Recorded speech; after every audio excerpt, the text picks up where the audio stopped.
Hello there. Welcome to this video where I'll walk you through my inventory tracker on Google Sheets, created for businesses that make their own products, as well as those that combine handmade and reselling. I designed this tool to make tracking your materials, stock and finished products simple, clear and easy to manage, all in one place. I'm really excited to show you how it works, so let's dive right in. When you first open the sheet, you'll land on the Customization tab. This is where you can set up the basics to match your business. Start by choosing your preferred currency from a wide range of options. Then you have the option to list out your product categories. For example, in this demo of a candles and home decor business, I've added product categories like candles, wall hangings, vases and pots, cushions and covers, picture frames, etc. You can also set up material categories such as candle making supplies, textile materials, ceramics and painting supplies, etc. These lists are completely optional, but they make it much easier to sort, filter, and stay organized later on. And if you'd rather skip them, that's absolutely fine too. Next, we move on to the Vendors and Suppliers tab. This section is designed to keep all your vendor and supplier details neatly organized in one place. You can add information like the vendor name, contact information, website or store link, their address, location, and any notes you'd like to include. Having everything in one tab makes it easier when you're outsourcing materials or restocking supplies, so you don't have to dig through scattered records. But of course, if you don't need it, you can skip this tab completely. It's there purely for convenience. Next is the Product Catalog and Inventory tab.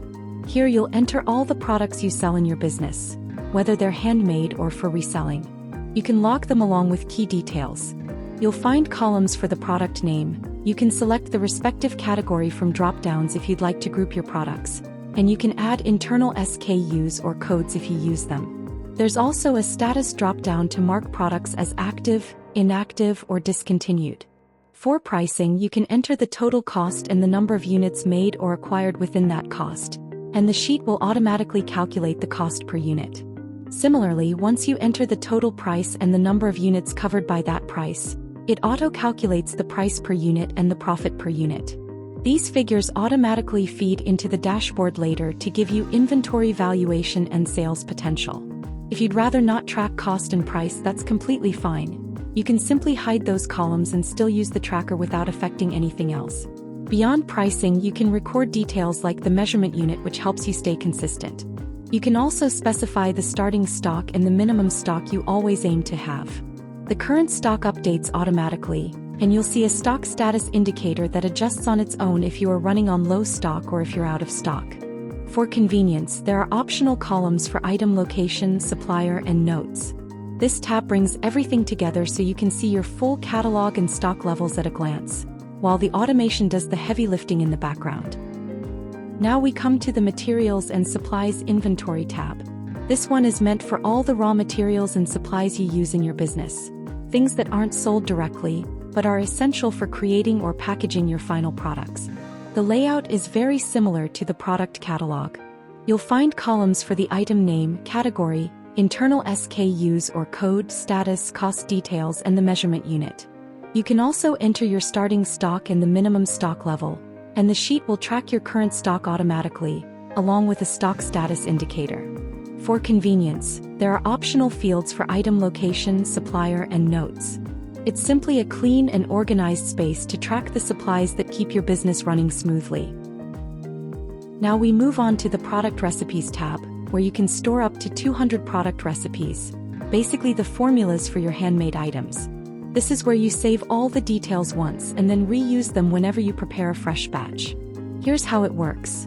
First, you choose the product from the drop-down, and the SKUs and measurement unit update automatically. Then you simply enter how many units that recipe makes. For example, 10 units.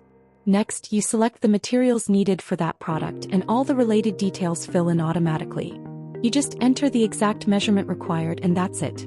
Later, when you actually create a new batch, you simply have to go to the section to the far left and pick the product from the drop-down and specify how many units you're making. The sheet automatically updates the required quantities in the background. If any material is short of the required amount, it even highlights in red so you'll know right away. Once your recipe and quantities are ready, you can select the entire block. the product, the materials, and the measurements, and then move on to the production log to record the batch. The production log is where you record all your production batches. To start, pick the date and enter the batch number. Then in this column, use Ctrl+Shift+V to paste the entire block you copied from the Recipes tab. The product, the materials, and their quantities. And that's it. Your product stock as well as your material stock will update automatically in their respective inventories, keeping everything accurate and up to date. Let me quickly show you how it works in real time. We'll first go to the product's inventory. Here you'll notice that the soy wax jar candle is running low with just 23 units left. Now, in the Materials tab, you'll see that soy wax, which is a key ingredient for the soy wax jar candle, currently has 145 units in stock. Now we'll prepare a fresh batch of soy wax jar candles.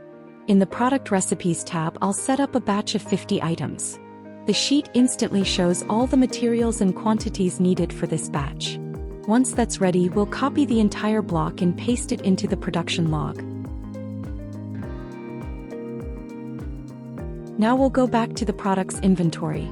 You can see the soy wax jar candle has been restocked automatically.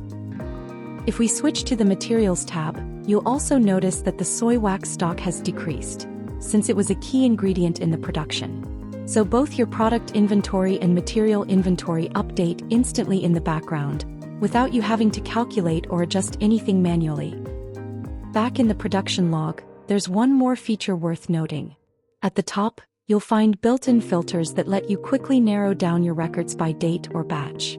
For example, if I want to see exactly what was produced on the 2nd of September, I just clear the filters, select the date, and the log instantly shows me the details for that day's production. It's a simple way to review past batches without scrolling through everything. Now let's move on to the Stock Flow tab. Here you can record and track every single stock movement. Whether it's a product sale, a material purchase, a customer return, goods damaged, or even personal use. To log a movement, simply put the date, choose the movement type from the drop-down, and then select the item, whether it's a finished product or a raw material. The item's category and SKUs update automatically next to it. Next, enter the quantity. If the stock is going out of your inventory, it will automatically be highlighted in red. If it's stock coming in, it will be highlighted in green. The measurement unit also fills in on its own, so you can stay consistent across all entries. You can even add notes if you want to keep extra details. And the best part is, all these updates flow directly into their respective inventories, so your product and material stocks always stay accurate without you having to adjust anything manually. There's also a built-in filter at the top, so you can quickly filter stock movements by date and review the exact details you're looking for. Lastly, let's head over to the Dashboard and Stats tab.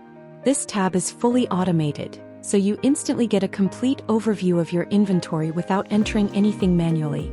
On the left, you'll see the key numbers, the total active products and materials you're working with, the total stock for each, how many items are low in stock or out of stock, and even the full valuation of your inventory, including both inventory value and potential sales value.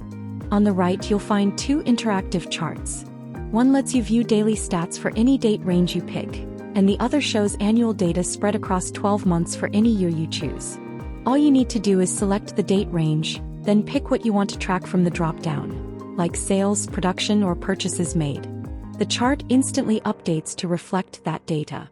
You can even narrow it down by category or by individual items, and the top right corner will display the total figure. For example, the total sales during the period you selected. The same process applies for the annual stats as well.